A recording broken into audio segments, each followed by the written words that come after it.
You're listening to the Ballet Piano Podcast, lifting the lid on dance accompaniment.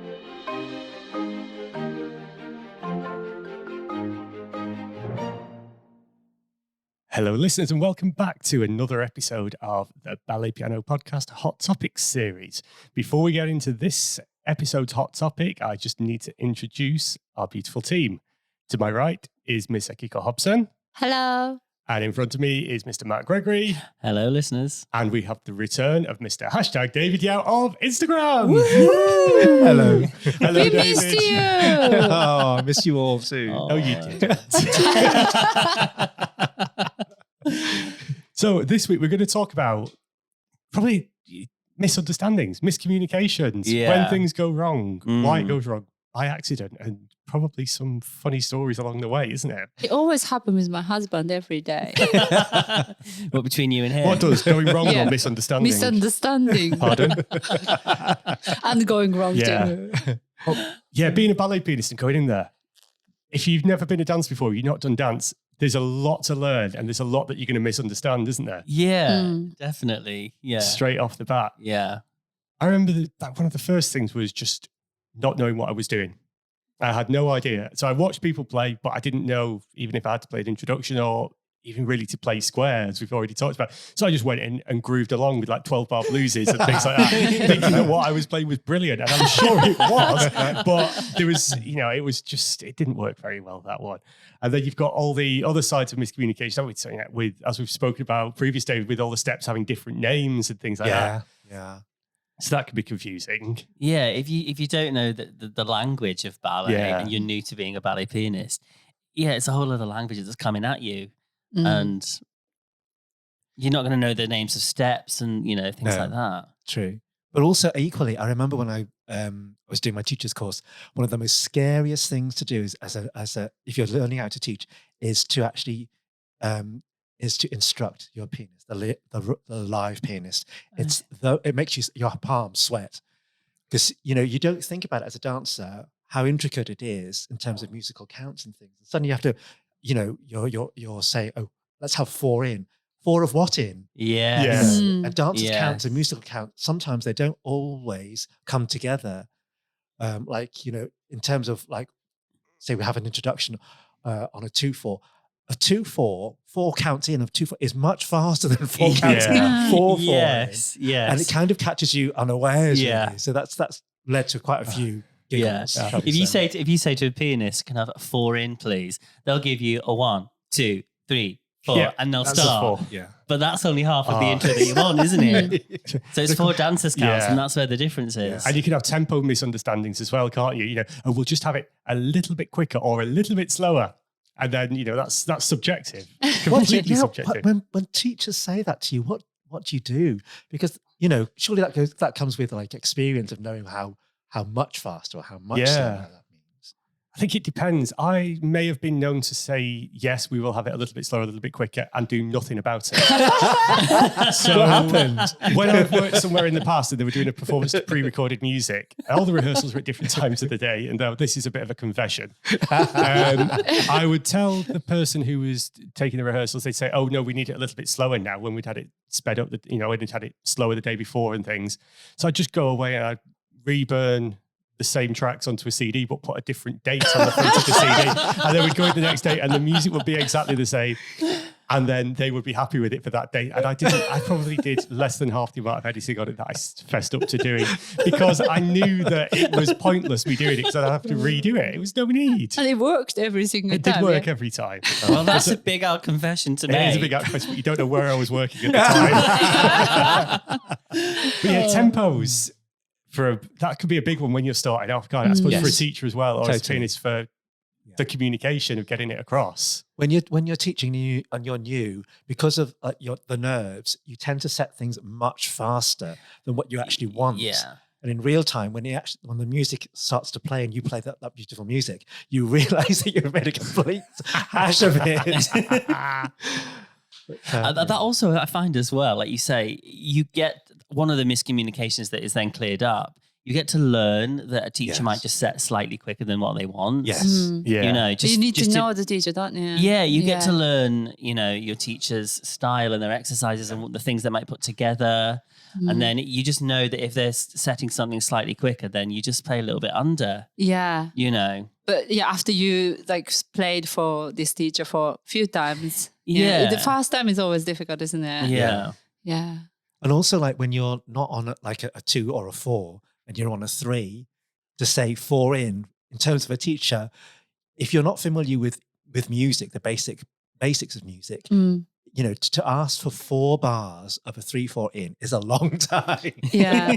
Longer than you think. Yeah. Yeah.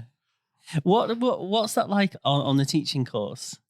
You know, you just touched on how they teach you to communicate with the pianist. It's a revelation. Is it? It really is. Yeah. You don't realize how experienced some teachers are. Yeah. And they do it so naturally that it's just like a conversation. Yeah.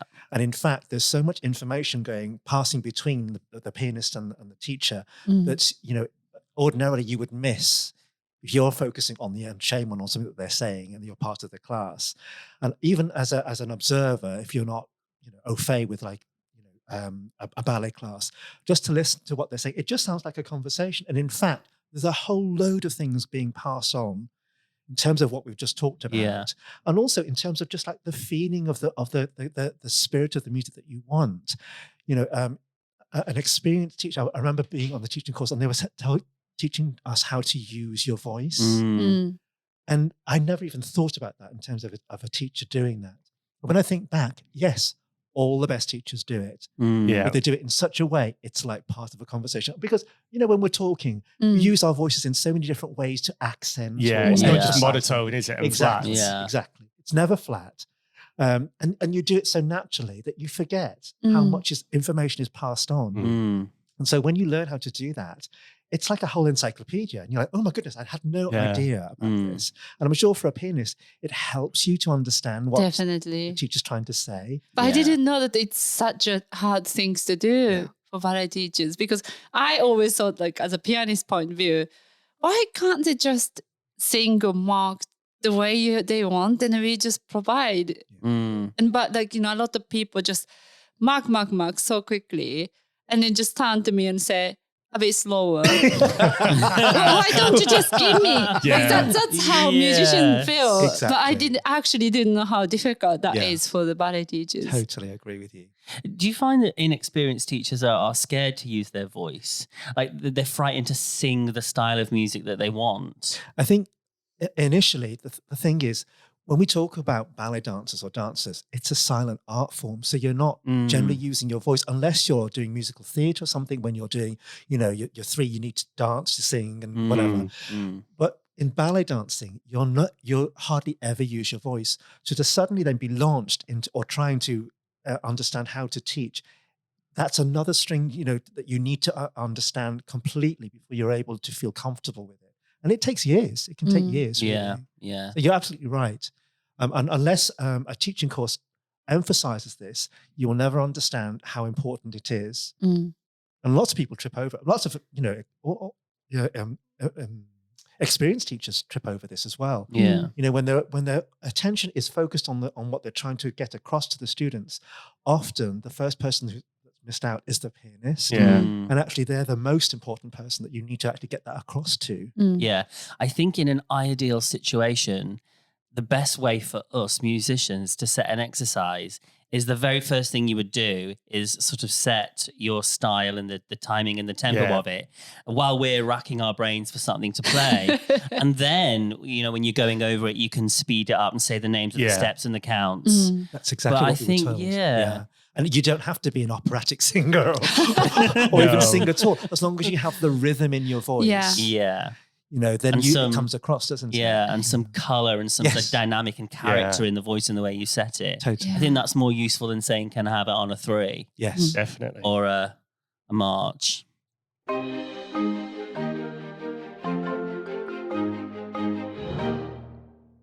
So throwing it out there, what's one of the worst bits of miscommunication or misunderstandings that you've ever had? I've got a story. Go on. I feel like I've been saving it, and I almost don't know whether I should say it. It was a company class at Sadler's Wells. Was this for a company in the Western Hemisphere? A company in the Western Hemisphere. And we got to the jump section of class, and the teacher has set, this jump's on a 2/4, and I'm playing something quite jazzy, and then somebody pops their heads around the side of the piano and says to me, "Oh, Matt, I think we need that on a 2/4." And I'm thinking, okay, that's what I'm playing. And then this person started singing, dee-dum, dee-dum, dee-dum, dee-dum, da-da-da-da-da, ba-ba-ba-ba-ba, which we know is from Giselle. And I'm thinking, okay, that's a quick 6/8, but I'll go with it. I'll play what you just sang at me. And so this person goes back, to come to across the room doing the jumps. And of course, it wasn't right. Oh, it wasn't right. Yeah, so I started playing this quick 6/8, and then I'm looking at the teacher, and she's, giving me the signal to say slower, slower, slower, and then it fell apart. And the dancers are looking at me, and I'm looking at them, and some are walking off and not doing it. And then for 5 minutes, you just want to climb inside the piano lid. Oh. And For me, with that situation, you've got to go with whoever's teaching the class. You've got to go with them, haven't you? Because you're never going to please as a pianist. You're never going to please all the dancers with your tempo. Yeah, and I wouldn't even say that it was this person's lack of knowledge of music. It wasn't that at all. No. Maybe they just had that in their head. I think what they wanted was a hornpipe or a reel, something that was a stricter 2/4 than something jazzy and swingy, like a rag or something. I think that's what they were meaning. But, singing that quick 6/8 just changes the time signature completely and the feel, and it was all wrong. Do you sometimes play so the teacher says such thing and you know that it's not going to work, but you play it anyway to just to show that, it didn't work, but you actually knew before it's not going to work. Does it come across though? Does the teacher pick up immediately that it's not right, or? Well, depends on the teacher. Okay. Some teachers just goes this confused.com mode for a long time. try to find any music and it just doesn't fit with anything. Oh dear. But some teachers just pick up on, and then just change. Yeah. I think it's not a misunderstanding, but miscommunication and misinformation. For me, the favourite one is blah, blah, blah, blah, pliés, not too fast. And then of course, depending on the different schools of thought, over, say in Europe, and possibly over into the States as well, your pliés are usually going to be on a 3, aren't they? But is it the Vaganova system that do their on a 4? Yeah. And I might have got this confused. It's either they expect you to do everything on a 4 unless they tell you that it's a 3 as well. Yes. So they'll just say pliés, tendus, glissés, jetés. So by the time you get to rondejoume, you do your first 3/4. Yeah. But if you've never played for a teacher from the Vaganova method before, you're getting no information. No. That could be tricky. Yeah, must I've be also scary. heard from a colleague of ours that in Russia, the kids training no 3/4s at all. Yeah, it's all square. Until they're a bit older. Because it's more complicated. Mm. Yes. Because when it's square, you can actually move your arms and say, I want your arms to be on this count in that position. Yeah. And so it's easier for them to actually do it when they're younger like that. Yeah. But for me personally, I don't think that's right, because especially in the West, our ears are so attuned to different forms of music that to actually go back to those basic tenets is it's unhelpful really, because our ears are more sophisticated than that. We've been trained to hear different things. So I think from the very beginning, when you're really learning how to be in a ballet class or something like that, you should start straight away. The tunes can be simple, but you need to introduce all the different forms of 2/4s, 3/4s, or what have you, just to open the ear. I actually have a question to everybody. Sometimes you set the exercise with minuet, and it's quite slow. And 4-in is very, very, Very long, in my opinion. Yes. And I personally would like to just go with 2-in. But sometimes that's not enough for them to kind of get ready or whatever. And then I end up playing 4 bars in. But I think it's very long. Yeah. Do you think what's the best way? When they're younger, it's good to have that length of time, because what you're doing is, yes, it is a long time, but you're training their ear to hear that there's a difference, that there are 3 beats in a bar and it takes this long. And sometimes when they're that young, they need to hear all the 4 bars so that they actually hear for 2 bars, then move for 2 bars, rather than in an older student, you can do it in two bars. You can do everything because they're used to it. So I would completely agree with you. But sometimes you just need to actually just wake up the dancer's ear to hear that they're going to make sure that they listen carefully and they're going to hear something different. But I agree with you. And so musicians, do you generally give 4 counts in? Yeah. Yes. Yeah. Unless teachers specify, But sometimes you get like autopilot and the teacher said 2 in this time. And then you say, yes. And then 1 minute later, you forget just do 4. But also that the autopilot thing is really important as well, because the dancers do the same thing. They go onto autopilot and they expect to hear 4 of something in. So often, Chris, we I'll just go, okay, there's going to be no intro at all. I'm just going to say ready and just play and see what happens. And often they will have gone into mental automatic pilot and they won't pick up. And then we have a giggle and we have to start all over again because they haven't started at all. But for some of the students, I was just thinking when we were doing the Cicchetti examinations last year, because Cicchetti doesn't have 4 counts in for most of the exercises, does it? Some do, but a lot don't. Some it's just a chord or an upbeat and an anacrusis. So I think that's where some of the students struggle, because they get so used to having all the preparation when they've not got it. Exactly. It's suddenly like, where's the prep gone? That's why it's so important to do it, to mix it up and mix and match all the time. So like a musician, you're never going to go into that automatic pilot straight away. You're going to open your ears and listen and then respond. And I think that's really important, not just as a musician, but as an artist. We were talking about autopilot, Matt, on the phone, weren't we, the other day? How we say we tend to, be on autopilot possibly at pliés, because 9 times out of 10, you could have it on a 3. Yeah. And then when somebody says to you, okay, we'll have a rolling 12/8 or we'll have a 4/4, please, it just takes you a little nanosecond to get back fully into the room and get off autopilot. Yeah, I've said this in the previous episode. I'm walking to work thinking, what am I going to play for plié today? Because it's one of those givens. Yeah. And then, if the teacher changes it up, you just think very quickly about what else you're going to play. Well, then if the teacher's giving you the right information and we've paid attention, then it's all right, isn't it? Yeah. And you know that you're not going to sort of get stuck or not necessarily get stuck. You're just not going to have that little moment of that little blip in your brain to go, whoa. Yeah. Do you ever come into class some days when you've got a tune that's been in your head all day? And so everything that you're doing is in that tune or something. And you're changing it into a 3/4 or a 2/4 or you've still got that tune. Or if you've got tunes that are in the same key or that you play in the same key, I'll play tune A for the first side and tune B for the second side. We'll stop after the first side. We'll do the second side, and then I realise 16 bars in, I'm still playing the first tune and I've not moved on because in my head I'm thinking about the next exercise or something else, and I was like, I've done it again, and then I can't get out from one to the other. I just lose it. I heard this funny story from my ex-colleague that he was guesting somewhere for like a summer course or something, and there was a pianist, and this pianist started to play one of the sound music. Climb Every Mountain. Oh yeah. For plié. For warm up. And so the teacher, my ex-colleague, said, "Oh, that's nice." He said the plié, and he changed the same tune to 3/4 and plié, and then slowed on to a slow 4/4, the same tune. And it was apparently like fast 4 exercise was the same tune, but just different time signature. So after 4 exercises, he just said, "Well, thank you very much. I'll use my CD." Oh no! A friend of mine was teaching somewhere in London a long time ago, and she had a pianist for her class, and they started off with a 3/4 warm up, and it was she did My Favorite Things, the pianist. So.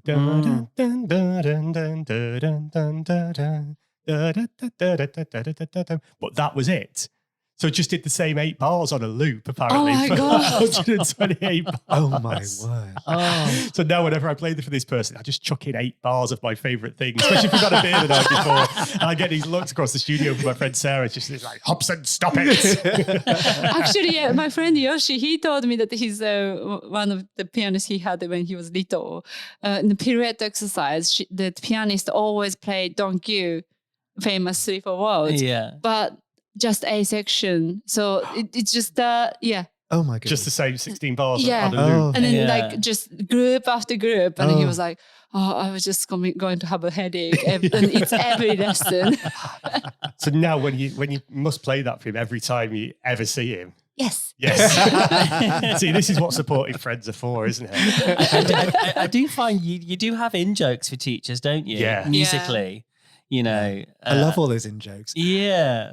Especially like, you know, if you're gonna do one of those things and you put in the introduction, you use that and the heads whip around. Yes. And then you go back into something else. Yeah. That's really fun. It could just Yeah. need 2 bars sometimes to get that. Yeah. That's going to be so nice. We're heading back into the studio, aren't we? Right. Actually, well, depending on when you listen to this, we're probably actually back in the studios Yeah. now. Yeah. So it's going to be Yeah. nice to have the eyeball communication. Yes. Yeah. Not just through the It's screens. so funny as well because Oh, you've been back in, haven't you already? yes, I've been back in already. And on Zoom, when the teacher says thank you, I always say preparation to steal the audio so they can hear the introduction. Right. And when I'm back in the studio this week and last week, I keep wanting to go Yeah. after the teachers thanked me. And I think, no, you don't need that now.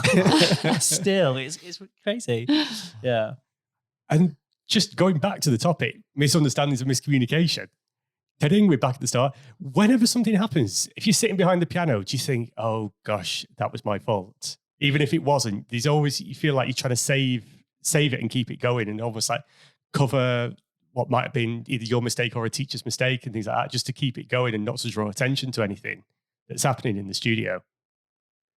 Or not, because I always sit there and I always think it's my fault, even if it isn't. Yeah, you feel like it's your Yeah. fault. Yeah, and you have this like tingling feeling in you that oh my. Because it's God. one of you behind the piano, and back in the days when the world was spinning, there could be 60 dancers in front of you. Even if it's not your fault, like you were saying before about with the 2468 story, it can be a little bit sort of cringeworthy. You But sort the of- thing is as well, I have such conviction in what I do, wrong and strong. So let's say, not necessarily wrong notes, but let's say I've cut the balance in half and I've just done this big Yeah. finish. The teacher will think that's how long the balance was supposed to be. Yeah. And then they'll say, and then, things like that. So I have them apologizing to me then. There's a lot to be said for being confident, isn't there? Yeah, yeah. And Well, I must be the biggest blagger in the world. But so many times equally, like the pianists have saved the teacher's skin. There were so many Right. times when you said something and actually it's not right, and then the pianists fill in for you. And often I'm going, up to them and saying, "Thank you so much." Oh, that's so nice though. Or sometimes the teacher might think genuinely that their exercise is the right length. yeah. And they're lacking 8 counts or something. Yeah. And I just think, okay, well, I know that's the end of the first side and we're going on to the second side. So you sort of wrap it up and begin to start a new Yes. phrase. Just sort of, it's just something you do, isn't it? Yeah. And I think that's the beauty of live music. And you're there to back the teacher Yeah, up, and we can never be to make them look Yeah. silly. Yeah. You're always there to enhance what they're doing. So I think we have said this before, haven't we? If there's ever an issue, you don't address it in the studio, do you? It's never done in the studio. It's always outside. I mean, you can be very passive aggressive and address your issues in the studio through music sometimes. You could can't you? You could do. Like if you just stop halfway through a phrase because the teacher's told you that that's the end of the exercise, just finish on the dominant and look at the teacher and smile. Or play entire class in minor key. Oh Yes. yes, and Yes. improvisation for a full class in a minor key. Oh gosh. Yeah. And then I'd tease the teacher a little bit, so I'd do the introduction in a major key, and then I'd go into the minor, and then he'd look sad. Oh, I've Or done I'd- stuff like or I'd that. finish on the major. Yeah. I'm so glad Chris is not playing for me. I was young and silly back then. I wouldn't do that now. No, now you're just old and silly. Now I'm old and past it. There we go. It's on the record.